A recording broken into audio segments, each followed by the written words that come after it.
Hello guys, আসসালামু আলাইকুম। আশা করি সবাই ভালো আছেন। সো আপনাদের একটা জিনিস দেখাতে চাইতেছি যে আমাদের বাংলাদেশে তো মানে যাদের একটু চেহারা ছবি ভালো তাদের তো অহংকারের তাপে কাছে চাপা যায় না, ঠিক আছে? সো রাশিয়াতে একটা বিষয় হচ্ছে যে আপনার চেহারা ছবির কোনো দাম নাই, ঠিক আছে? কারণ হচ্ছে যে আপনার এখানে হয় কেউ কারোর দিক তাকাই দেখে না, সে যতই সুন্দর হোক, দেখছি তো কেউ কারোর দিক তাকায়ও দেখে না। সো আমাদের এলাকা, আমাদের হোস্টেলের যে বাথরুম টাথরুম ক্লিন করে, যে সব কিছু ক্লিন করে, ময়লা টয়লা ক্লিন করে, তার যদি চেহারাটা আপনারা দেখেন, সে কোনো অংশে মানে একটা নায়িকার চেয়েও কম না, ঠিক আছে? তার বডি স্ট্রাকচার সেই রকম, কিন্তু এদেশে চেহারা কোনো দাম নাই। আপনার কি আমরা টমেটোর কাজে যাই, বিভিন্ন কাজে যাই, দেখি কি বলবো যে এত সুন্দর চেহারা, এর যদি বাংলাদেশে জন্ম হইতো, এ তো ঠ্যাঙ্গের উপরে ঠ্যাং তুলে খাইতো, ঠিক আছে?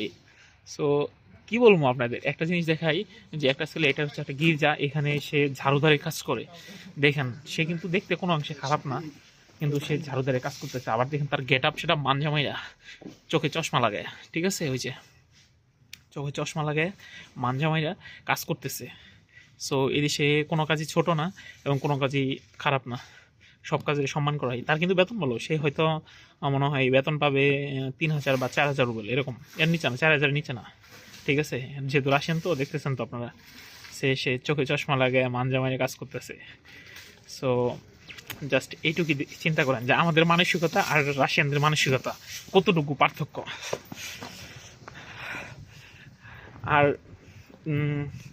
ওই বিভিন্ন জায়গায় দেখি আপনার মেয়েগুলোর, আমি হয়তো দেখাবো যদি কখনো সুযোগ পাই এরকম ভিডিওতে, যে সে কতটা সুন্দর, তারপর সে কি ধরনের কাজ করে। আর তার যদি জন্মটা শুধু বাংলাদেশে হইতো, তার এই রূপের চোদনে তো কেউ চাপতেই পারতো না। সে কইতো তো যে আমি ডিসি ছাড়া বিয়েই বইব না, ঠিক আছে? এরকম ধরনের কথা কইতো। তো রাশিয়া এলে একটা জিনিস, আপনার একটা জিনিসের দাম দেয়, কর্মের দাম, ঠিক আছে? এনে কাজ করলে সে টাকা পাবে, এই জিনিসটার দাম। সো কেউ কার দিকে তাকাই দেখেন, আমি অদ্ভুত, আমি অবাক হয়ে যাই এদের বিষয়গুলো দেখা, যে মানে আমাদের সাথে এদের এদের মনে ভিতরে জানেন কোনো হিংসা নাই। এরা হিংসা জিনিসটা কি বোঝে না।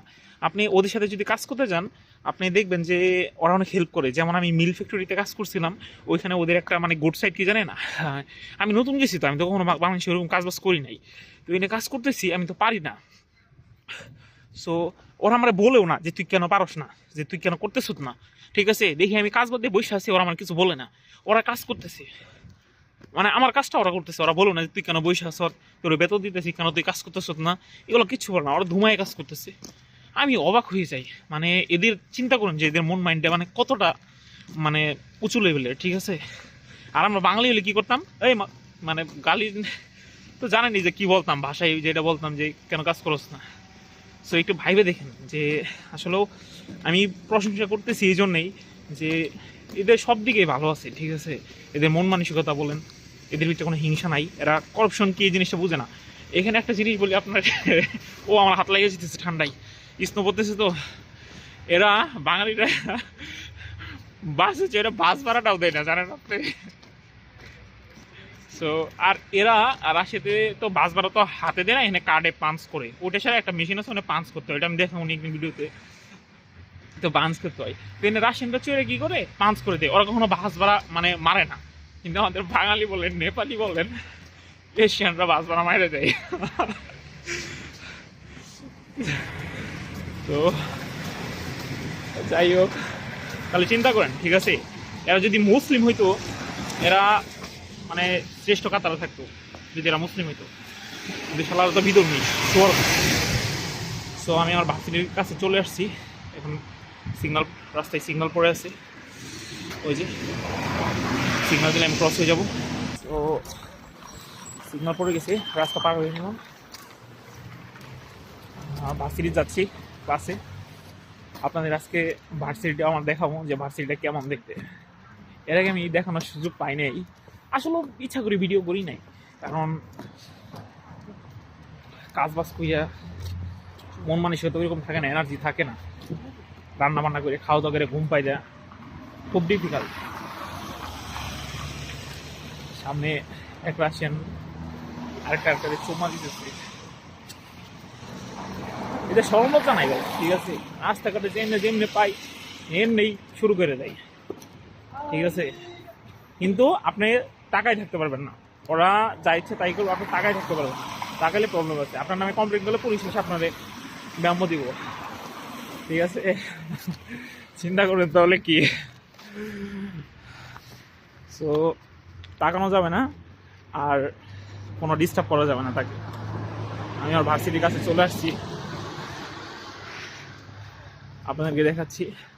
আর আমি এরপরে যদি ভিডিও বানাই, আমি ওয়ার্ক ভিসা সম্পর্কে আপনাদের ইনফরমেশন দিব, মানে যতটুকু পারি, মানে লিগাল ইনফরমেশন দিব, ঠিক আছে? ট্রু যেটা হবে আর কি, সব বিস্তারিত বলবো। সো আমার এখন ভার্সিটিটা আপনাদের দেখাবো কেমন। Wow guys, this is my varsity, look my varsity.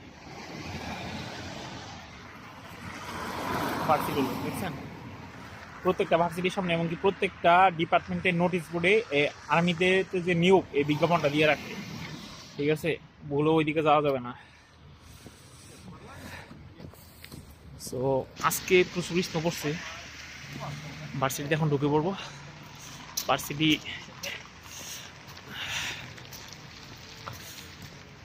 ওই যে ওটা হচ্ছে park, varsity park. Agdela bro. It's my blog. So এখন আমি ভিতরে ঢুকবো। Спасибо bro.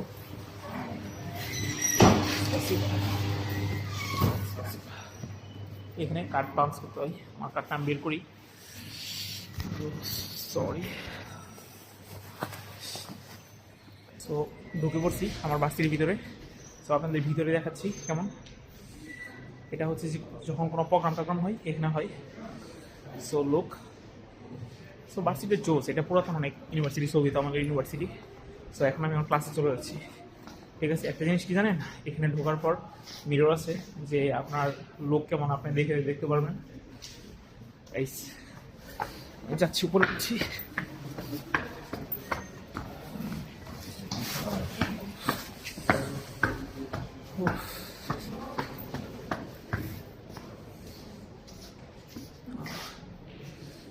ওকে,